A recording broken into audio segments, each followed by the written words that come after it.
Là, tu dis que il prévoit l'apocalypse depuis des années, mais attends, on y est là. Enfin, je sais pas. L'être humain, il a pillé l'Afrique, il a détruit l'Afrique, il a détruit l'Europe, les États-Unis. On va arriver où? On y est en plein, je sais pas. Ou alors ceux qui voient pas l'apocalypse, ils voient pas dans les petits quartiers, ils vont pas traîner dans certains quartiers de Paris ou partout dans le monde. Quand on entend parler de milliards, mais putain, mais où est-ce qu'on va? Où est-ce qu'on va? Nous, on demande simplement avoir un emploi.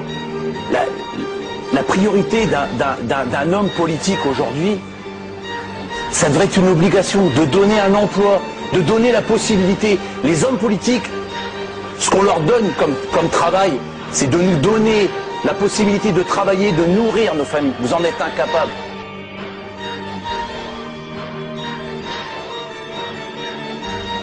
Vous en êtes incapables. La peur, elle est peut-être du côté des petits aujourd'hui, mais elle changera de côté, la peur.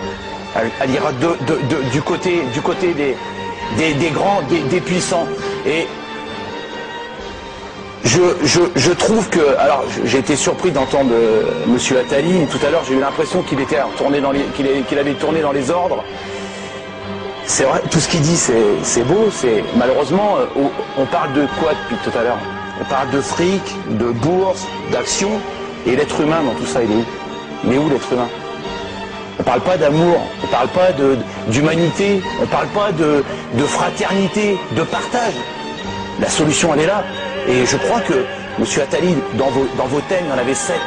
Moi, il n'y en a qu'un qui m'inspire depuis 7 mois, que je n'avais pas au fond de moi-même il y a 7 mois. C'est l'esprit révolutionnaire.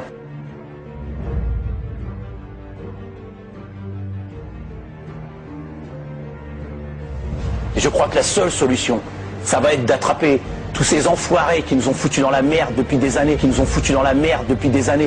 Tous les gens qui nous racontent des bobards, les économistes, les têtes pensantes qui nous racontent des bobards depuis des années. On en a plein le cul de tout ça.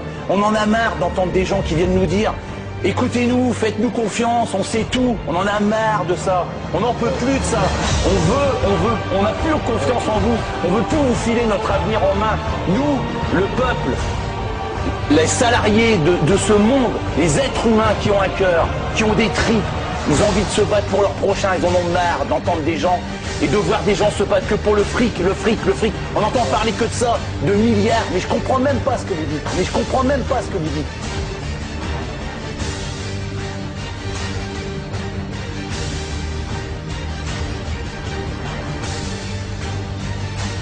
C'est que de toute manière, par rapport à un choc comme ça, on ne peut pas empêcher qu'il y ait des suppressions d'emplois. Ce qu'on peut essayer de faire, c'est qu'au maximum d'abord, on essaye de les limiter en utilisant tout ce qui peut être les formules de chômage partiel, tout ce qui peut éviter de faire passer les gens de l'autre côté, et ensuite, évidemment, c'est au maximum de former et de permettre aux gens de retrouver un emploi le plus vite possible. Mais on ne peut pas être uniquement dans le fait de tout geler, parce que ça, c'est la meilleure manière de supprimer définitivement les activités justement sur le long terme. Et là, le court terme, il est très simple, on gèle tout, on empêche les licenciements, et derrière, on a une catastrophe économique. On a déjà vécu... Malheureusement, ça continue. Ça continue. Alors, j'ai deux autres là, malgré choses. tout ce qui se passe, il a encore le même discours qu'il avait il y a des années. Les entreprises qui licencient, comme Continental, comme Molex, mais c'est que des entreprises qui font des milliards de bénéfices. Votre alibi de il faut absolument licencier pour sauver l'entreprise, c'est des conneries. C'est des conneries. Ça fait des années que vous nous sortez les mêmes conneries. Ça suffit maintenant, ça suffit. Ça suffit. Xavier, on laisse Nicolas Bavret terminer.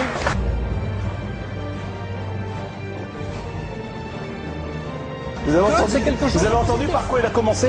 Vous avez entendu 16 millions d'euros. 16 millions d'euros pour 2 jours que l'État il a gavé. Sur le fric de qui? Nous, monsieur, la sous-préfecture, vous parlez d'une sous-préfecture. Vous savez pourquoi? Vous savez pourquoi on se battait à l'époque? On se battait pour sauver l'argent de la collectivité. Vous savez combien ça a coûté? Combien ça va coûter la collectivité? La collectivité, l'argent du contribuable, la fermeture de Continental. Plus de 500 millions d'euros. Et nous, aujourd'hui, on nous reproche 60 000 euros. Mais on s'est battu pour quoi? Pourquoi on se battait? Pour sauver cet argent du contribuable. Et aujourd'hui, on veut nous faire payer 60 000 euros. Mais vous savez combien a dépensé l'Union européenne, les 6 mois de l'Union européenne? Vous savez ce que ça représente? 189 millions d'euros. Vous savez ce que ça représente, monsieur? Je vais vous le dire. Le salaire des 1120 ouvriers de Continental pendant 4 ans, voilà ce que vous avez bouffé, que ce que les gens vous défendaient, ont claqué en 6 mois, 4 ans de salaire, de chez Continental, c'est une honte. Alors qu'on vienne nous reprocher un coup de colère dans une sous-préfecture, vous savez ce qu'on a vécu? Vous savez ce que c'est que le traumatisme de perdre son emploi? Alors ne jugez pas les gens. Monsieur, je vais vous demander simplement une chose. Ce qu'on a fait dans cette sous-préfecture, c'était votre fils qui l'avait fait. Est-ce que vous parliez de la même chose? Non, vous diriez, monsieur, il a raison. Ils ont eu raison d'avoir fait ça, vous diriez. La même chose. Xavier Mathieu, on laisse Moi, maintenant. ce que j'essaie de dire, c'est que dans une nation de citoyens, avec derrière la République, il y a un principe de responsabilité, il y a des choses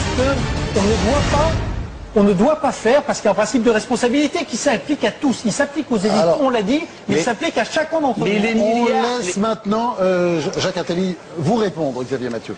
Non, je ne vais pas répondre parce que je ne me sens pas attaqué, je ne me sens pas du tout concerné par cette critique qui est très largement justifiée.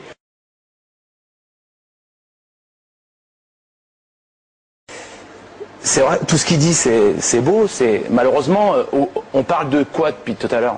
On parle de fric, de bourse, d'action. Et l'être humain dans tout ça, il est où? Il est où l'être humain? On ne parle pas d'amour, on ne parle pas d'humanité, on ne parle pas de fraternité, de partage. La solution, elle est là. La solution, elle est là.